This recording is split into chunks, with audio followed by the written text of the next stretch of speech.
All right, guys. So, looking at this Dodge, we're gonna get this thing up on the dyno here in a minute, but I just want to do a little walk around before I get it up there. So this is a 2010 Challenger, and this is a pretty cool deal. This is a Mr. Norm's car. These cars were actually built real close. They were built back 12-ish years ago, real close to where we are now here in the Rockford, Illinois area.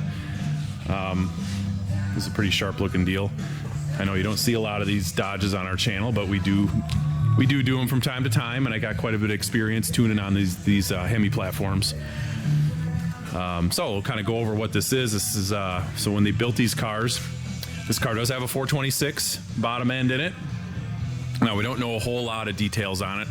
The owner he has a big car collection, and we didn't get too down and dirty on the details of what this was, because he's had it for quite a while, and he's kind of across the country. So he had some running issues with this car though, and that's why it got sent to us to kind of sort some stuff out on it. So he was having some drivability issues, and it was when it came in, it wasn't running very well. We were trying to kind of pull it in the shop, and it was flaring and dying and doing all sorts of funky stuff with the throttle. So I kind of went over the whole car, and we had to fix a bunch of the vacuum issues. There was a vacuum leak, some hoses that were oil saturated, vacuum lines that were being used, the washer tube that was being used as vacuum lines, and that stuff gets oil soaked and it gets all kind of bloated and doesn't want to stay on barbed fittings and stuff like that anymore.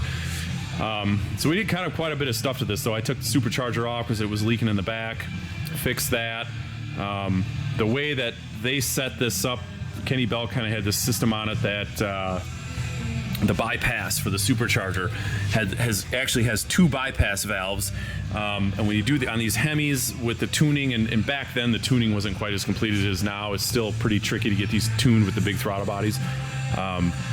But kind of what happens is on these Kenne Bells, with the way that the bypass valve works, typically on like a Magnuson or a Whipple, the bypass valve is shut normally, and then vacuum will draw it open. Then when you get on the throttle, when the vacuum goes away in the inlet of the blower, the vacuum goes away and the bypass valve will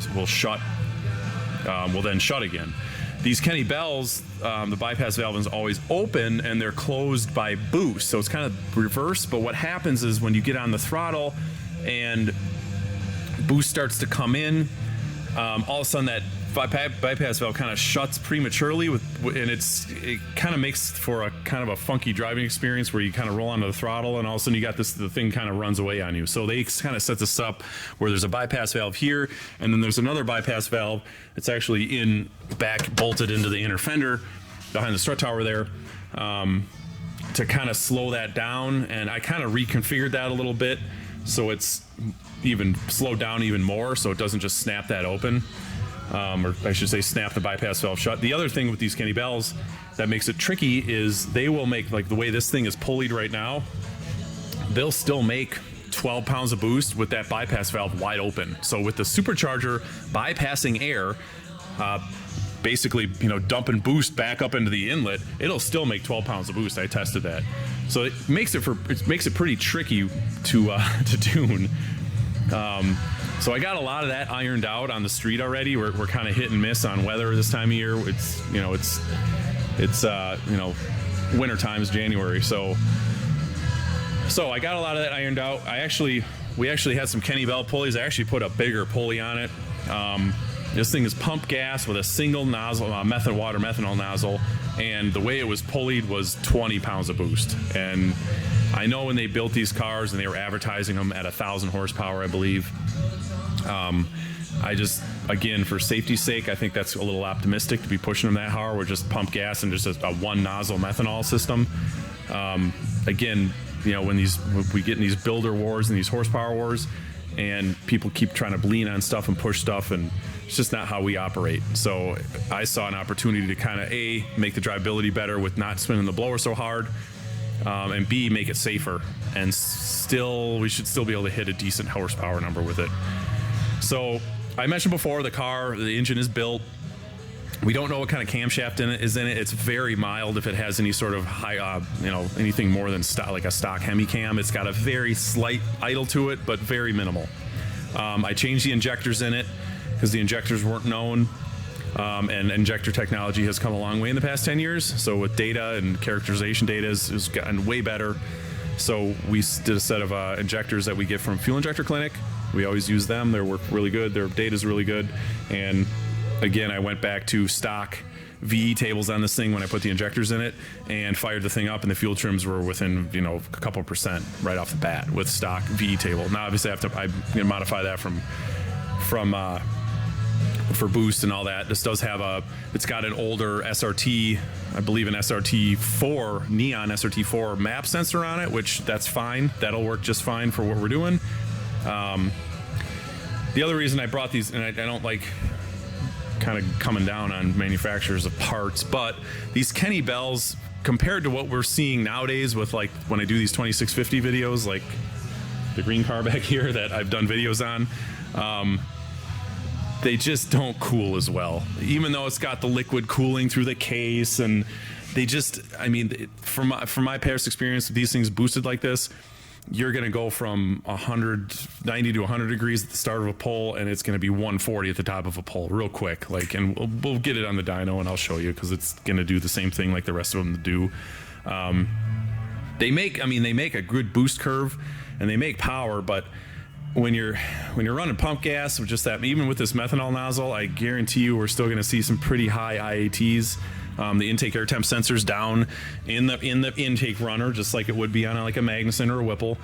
But they just don't. The intercoolers, the actual intercooler cores inside them is like older stuff from 20 years ago, and they just again, this blower's from back then, and maybe they've updated their stuff since then, but they just don't cool as well as the stuff that's out now as far as PD style superchargers. So don't want to lean on it. Again, these cars, this car goes back to Florida at sea level in the heat.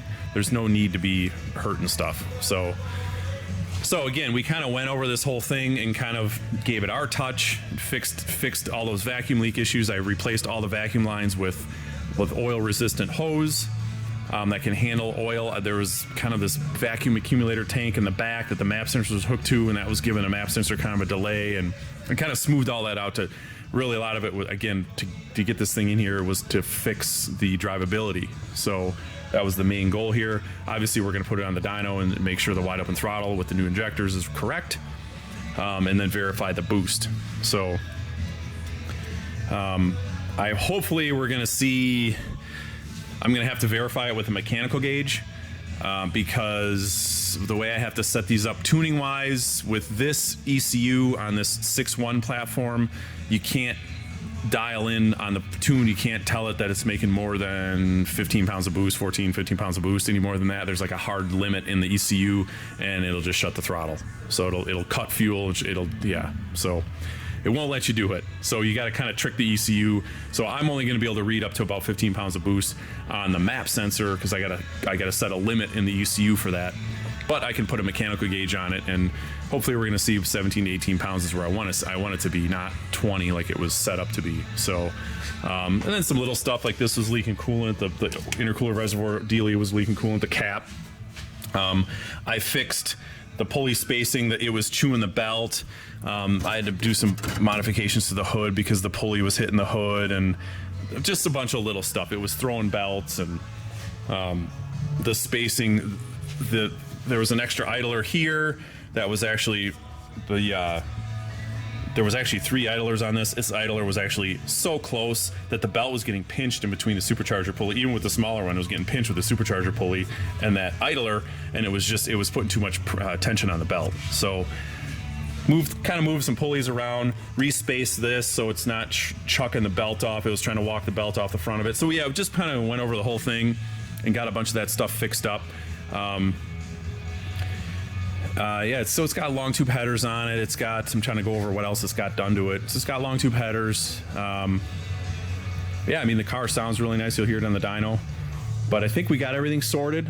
So I'm going to get it off the rack here, get it up on the dyno, and we'll spin it up, and we'll see what kind of power we can make with it.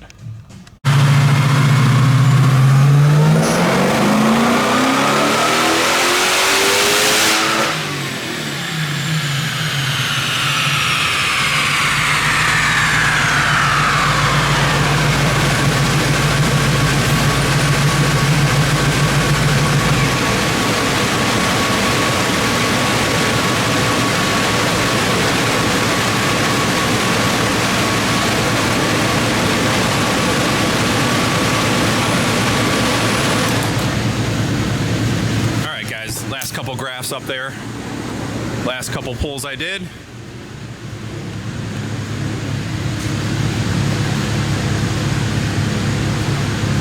So 781 was that last pull. That's looking pretty good. Nice torque curve, obviously with a PD screw blower. And yeah.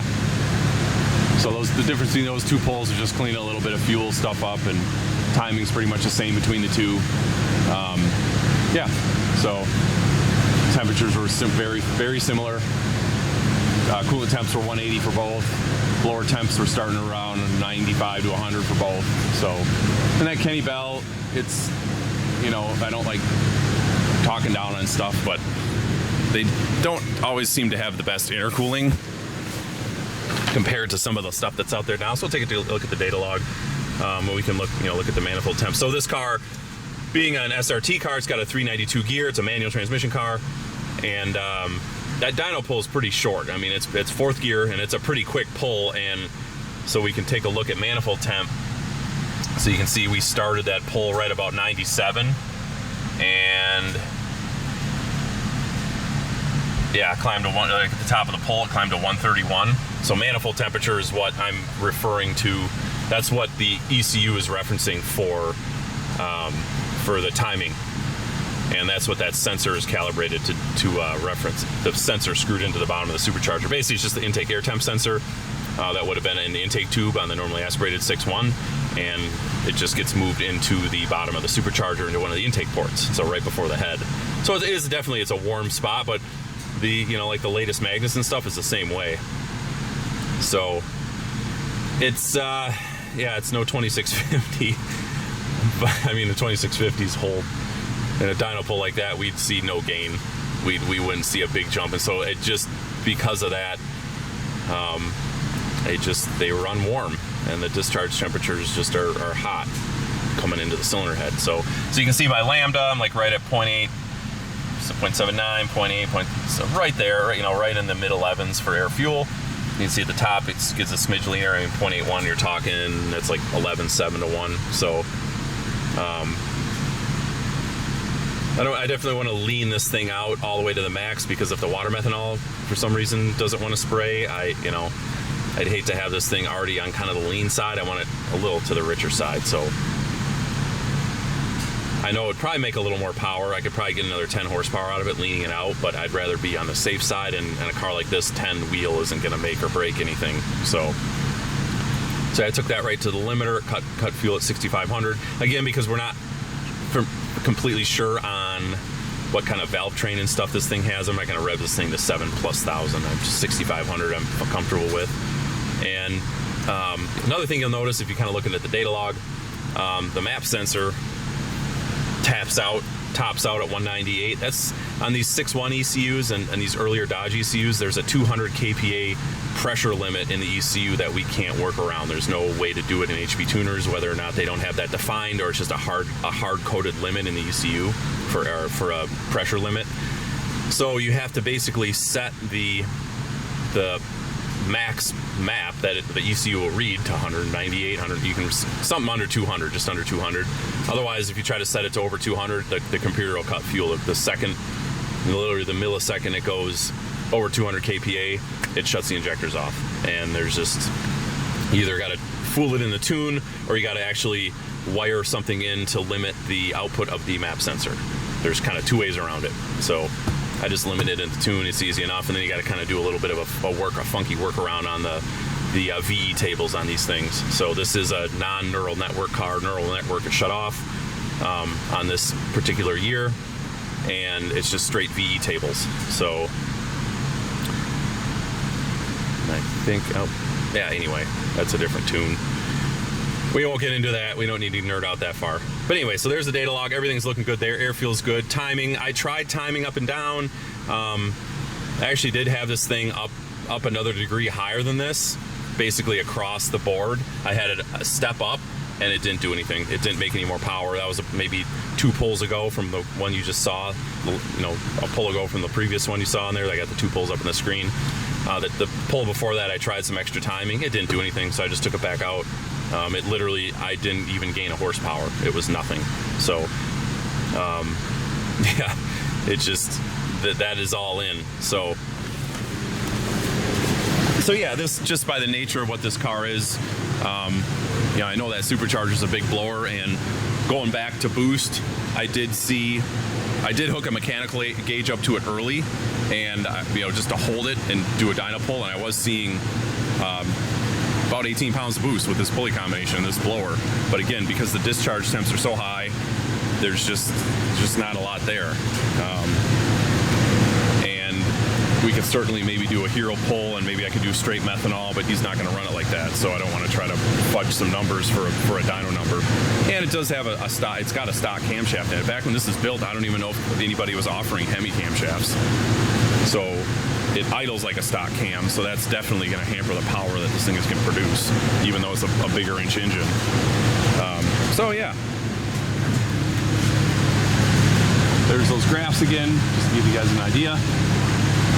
And that'll wrap this one up for the dyno. I'm going to take it out on the street, do a little bit of drivability, make sure the throttle mapping is right. We're not getting, like it was before, the throttle would kind of wanted to snap open, and boost would jump up and about half throttle. And I got most of that smoothed out, but I got to get it on the street and confirm that. So that'll do it for this video. Put some comments in the video if you guys have questions or comments, whatever. I like reading comments. So until next time, guys, talk to you later.